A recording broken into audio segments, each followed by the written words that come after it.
Hi everyone, I'm meteorologist Rusty McCranie, and welcome to Weather Express. It's your weather in 5 minutes. Start the clock.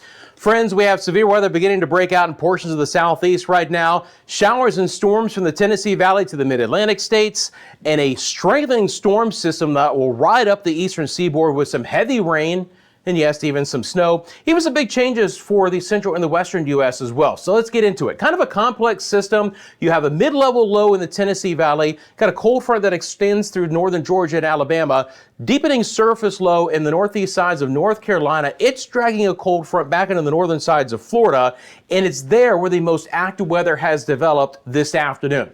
The red polygons are severe thunderstorm warnings. We had a tornado warning here near the Perry area. You can see that in the purple polygon.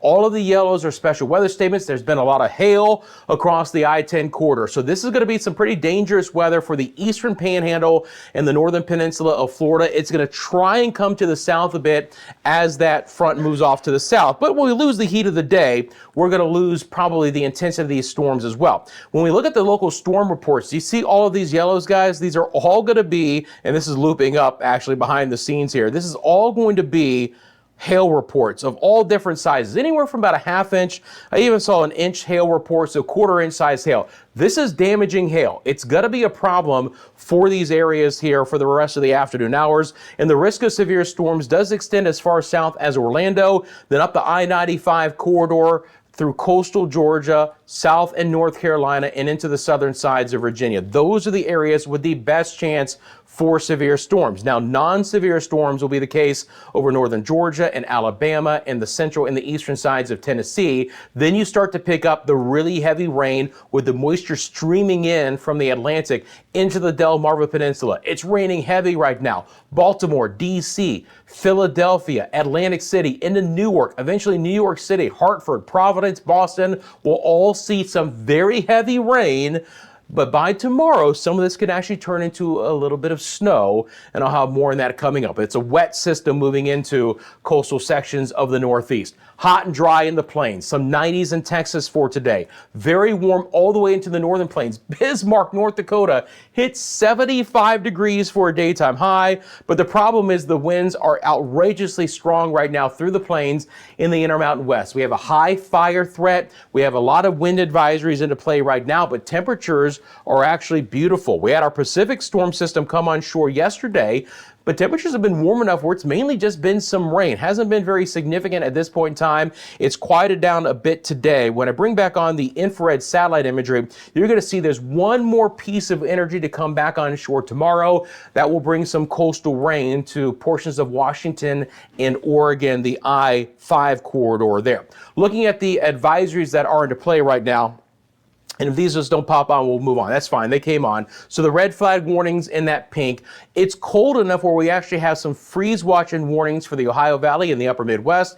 And there's your winter weather advisories because, again, it's going to get colder there. The greens are still your flood warnings from all the problems that we've had lately with that. Okay, let's get over to the HRRR model. We'll start off with what's going to be happening the remainder of today. Again, some storms here in North Florida could try and get to be on the stronger side for the remainder of the afternoon hours. But as they push off towards the east and south, they're going to lose some of that intensity. So we'll have a few more hours for the chance for some severe weather there.